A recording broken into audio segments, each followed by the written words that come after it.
नमस्कार, आपण बघत आहे पोलीस टाइम न्यूज। खुलताबाद तालुक्यातील ग्रामीण जीवनाचे एक वेगळेच चित्र सध्या पाहायला मिळत आहे। थंडीचे प्रमाण वाढल्यामुळे सकाळच्या वेळी घरासमोर झाडणी करून रांगोळी काढली जाते। तसेच सडा ताक शिंपडण्याची परंपरा आजही अनेक गावांमध्ये जपली जात आहे। या सवयीमुळे अंगण स्वच्छ व पवित्र राहते असे स्थानिकांचा विश्वास आहे। मात्र कडकडाच्या थंडीमुळे ग्रामीण भागात अनेक महिला सकाळी शेकोटी पेटवताना दिसत आहे।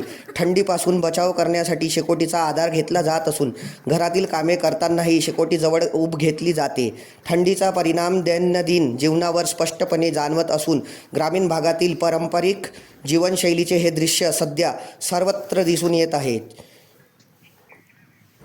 पोलीस टाइम न्यूजसाठी छत्रपती संभाजीनगर ग्रामीण प्रतिनिधी अजिनाथ बारगड यांची report. Police time news, Chhatrapati Sambhajinagar.